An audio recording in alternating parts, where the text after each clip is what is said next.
Uncle stuff. Warning. This is Uncle Ron and stuff Muse. And the topic today is communicating with space aliens. Okay.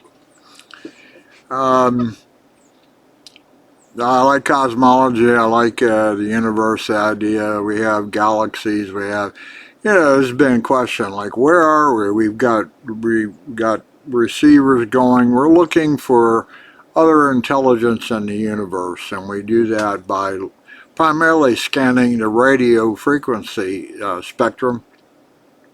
But that's radio frequency waves only travel at the speed of light, and when you're talking about the closest whatever being, 2, 3, 4, 7, 10 billion light years away, or even 100 million light years away, any signal that originated 100 million years ago is just now getting to us, and whoever sent it may not even be there anymore if they are anybody to start with. So the whole idea of communications between Earthlings and some other being, some other something, some other consciousness, awareness in the universe is tough using that sort of concept, electromagnetic waves or light. Even if you modulated a laser and sent it out in all directions, you basically lit up the sky with a very, very, the most powerful magnet, super duper laser in the world, and just bathe the universe in a modulated laser signal saying, hello, we're here. That's all. It would still take speed of light travel to get anywhere, and it's a long, long, long way to Tipperary. So, in quantum mechanics and quantum theory, there's such a thing as called quantum entanglement. And that is where very weird sort of phenomena where certain aspects of, let's say, one system, that's usually what I talk about, aspects of that system can get quantumly entangled with another system somewhere, anywhere. Distance is immaterial, and the two have a connection somehow. I'm not going to say that one wiggles and then the other wiggles. I don't think that's the case, but there are some sort of influences that instantly are between the two. Something instantly between the two, no matter the distance. Okay, whatever that is, and it's called right now quantum entanglement. All right. Okay, so I've thought about this, and it seems to me that if we're not going to make a breakthrough and be able to travel in a tin can or warp space with a spaceship or something and get around the old speed of light issue, which I don't know if there is a way around that other than perhaps quantum entanglement. All right. So when I lay down at night to go to sleep, before I close my eyes and I'm calming myself down, I've decided, okay, well, what if I could just get calm enough and quiet enough that perhaps, and I just am willing to accept and maybe recognize, that's the hard part, perhaps what if an alien consciousness is trying to talk to us? It is sending out a signal saying, I'm here, in some sort of fashion. Now, you have to realize that we as humans, we're all really wrapped up in symbols. We is a symbol, R is a symbol, here is another symbolic. We have words, we have word chunks, we have symbols, we have, everything has an object. There's an object in verbs. That's how we're symbolically processed. We process that way. That doesn't mean that there aren't critters in other places that don't do that. They have something entirely.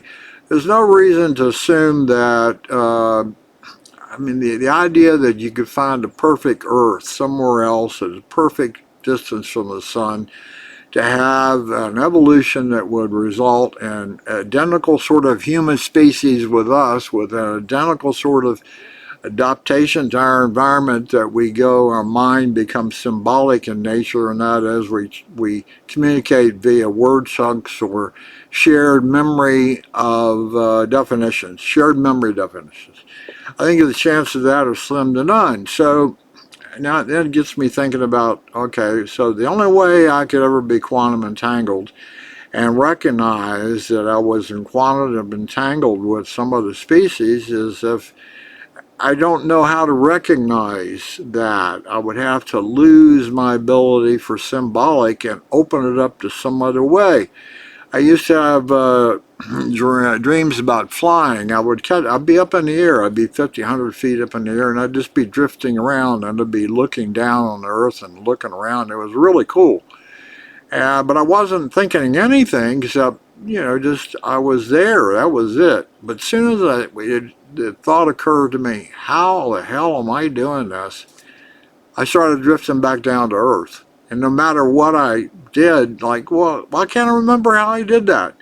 It didn't work. I could stay on the ground, leap up in the air, and it didn't work. I didn't have a process. I didn't have a thought stream. I didn't have an equation that I could pull out that gave me the superpowers to fly. Okay, is communicating with another species on an entirely different reality than ours, and we have a certain reality because we have oxygen and we have a certain amount of wattage per day of sunlight coming in, and we have DNA genetics, which I think might be not be exclusively limited to Earth. That sort of that is a universe, maybe perhaps thing. Anyway, the point being is here I am in this semi-conscious state. I'm trying to open up and get rid of all of the symbolic processing I have, which is really, really hard, and trying to find some quasi-state that perhaps I could hear something, recognize something from an alien species. Okay, deeper thought has, well, wouldn't we have to share some sort of similarities? And I think I've already repeated that from an environmental point of view. And the chances that be slim to none. So then I get thinking about, okay, so if I want to think about alien communications and an importance for having a similar reality or environment, be it physical or emotional or mental or let's say physics is universe-wide. We have that everywhere. That's in common. But, okay, so I start thinking, okay, well, we got a lot of species right on this planet, but we don't necessarily communicate with them. I do think there are people who have superpowers that live on Earth that can communicate in some non-symbolic way with various animals here. Pets is the most common thing to think about, dogs and cats. There is some communications at some deeper level that is not symbolic, and it's like flying in the air if you try to think about how you're doing it or what kind of mind state are you in when you do that. It doesn't work. I don't know exactly what I'm trying to say, except here on Earth we have similar environments. All of the insects, birds, elephants, tigers, bears, we all have a similar environmental basis. We are carbon based. We breathe air one way or the other. We get sunlight. Most animals have sensory for auditory and light. So shouldn't we be able to communicate? Well, you say dogs don't have vocal cords to be able to communicate, plus, they don't have the symbolic processing mind. That's my point, is if we're ever having a hope of having an alien communication, you would think you'd first have to learn how to communicate with the species that are already here on our planet.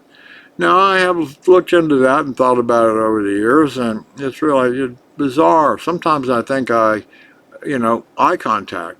Okay, have trouble. Birds will get really close to me. They don't perceive me as a threat as long as I don't make eye contact.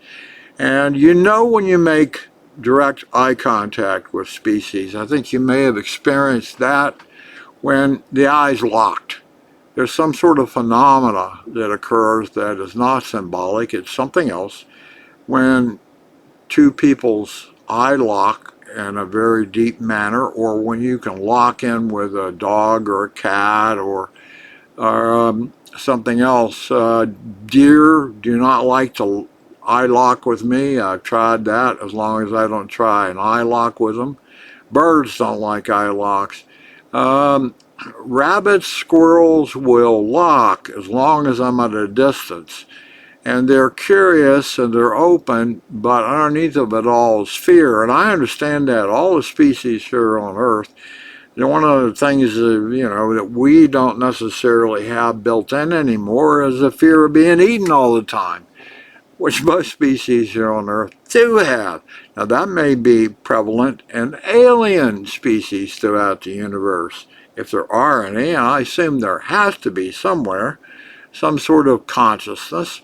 But they may still have, in 5,000, 100,000 years ago, the prototype humans, or what do you want to call them, they had to walk around all the time being fearful of being eaten by something. There were predator species that could yeah. So I don't have that. I don't walk around fearful so much. Now I'm aware that women probably carry a lot more fear than men do, and that's a cultural thing, not environmental being cultural, cultural being environmental. Because men are crude and rude and haven't come very far out of the cave yet, and so that women being physically weaker, I see all the time women from the time they're girls to become older, they still have fears of being attacked, raped, and so on. That is present here on Earth. And so you could think in the animal world that they would have not necessarily a rape issue, but more of a loss of life. My life depends on me getting away from this predator. Okay, I don't know what I'm rambling about except it's communications. That's what I'm really talking about. And if I'm trying to think about how to communicate with some alien species which does not share the same sort of reality environment, as the two go together, as I do, as we do, then when you think about it, we have a similar situation with all the other species here on this planet, from dolphins to elephants to all kinds of birds. They're sharing the same reality, slightly different. Again, they're probably much more conscious of predators and much more conscious of constantly looking for sources of food through our industrialization of cooperation. We managed to have a more or less steady food supply throughout the world, although it varies from location to location. It can be hard in some countries. In Africa, it can still be very hard, and in poorer countries and regions of poorer countries, or even regions of the United States, food is not an absolute given. But anyway, alien communications, it brings hope out the whole thing of communications in general. And I'll go back on that eye contact thing. I think years ago I did some various psychedelic drugs, and I think it did open up to the fact that there were communications. People talk about body language. You can read something of a person's body language. Now, I'm not expecting that when I lay down to sleep and try to close my mind. I'm trying to think of some sort of, I don't know what, and that's part of the problem. How would I even recognize if they were waving at me, and wave is in quotes, like I don't know what wave means on an alien perspective, but if they were waving at me and I was right in front of my face, would I even recognize it? If there was a flash of light out of the darkness of inside my mind, I might recognize that as something, or maybe a stroke, I don't know. Anyway, this is a whole ponder, monder, bindu wanaka, and language is ikahoa, even language is bizarre in itself if you were to think about it. But the whole issue of communications with an alien brings me back to communications, period. And we are fortunate that we have established languages, although there are many languages in the world. It's not just one, you know. So if you think about that, yeah, we can communicate, and with people in the world, we can communicate with each other if we know each other's languages, you know. We share a common environment. We do not share a single common language. English is prevalent throughout the world, but the language concept is based on symbolic processing. And our mind has adopted that as a cultural, environmental evolution. Is that prevalent throughout the universe and other consciousness? I don't know. That'd be one way to develop, and maybe it is required, the objectification and verbing of reality. You symbolically define the environment. Everything has an object, everything is a name or a verb or an action. From a physics point of view, you have this, from a meteorological point of view, from any of the sciences, you have lots and lots of objects and definitions and actions and verbs. That may be a requirement for any sort of conscious communications. Okay, back to species again, the pet dog. Again, I think I have shared some nonverbal communications at some other deeper level with pets. I think you probably have too, but we haven't contemplated much about it. We do not talk and communicate with ants very well. We just tend to kill them, and they're not aware that we're a major threat. I don't know if they're aware of that or not. We cohabitate in some way or another. Enough of this. Communications, alien communications, quantum entanglement at the conscious level. Forget the mind, the conscious level. Is there a consciousness in the universe that we can tie into in some form which we do not now know how to do? It is not necessarily symbolic or language oriented, but something else which we don't. It may be here all around us, but we don't have something to be able to see it, hear it, feel it, understand it. I think there are a lot of phenomena that have happened, and you probably experienced them, that you don't have an answer for. How did that happen? What is that? I have, it's cause and effect, right? Cause and effect. I have, in recent years, had the reverse. I've had the effect first, and then later the cause shows up. And thinking about it, perhaps I'm more willing to accept that possibility, and perhaps it happens all the time, and we just are so programmed, object and verb oriented, that we only want to accept cause and effect, cause and effect, cause and effect, as opposed to it doesn't necessarily always have to be that way. You get an effect, which you think is the cause of something. I mean, it's just definitions.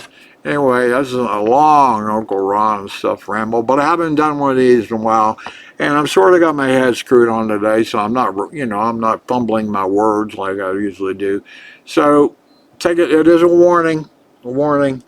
Whatever. Today is the 1st of June, 2026.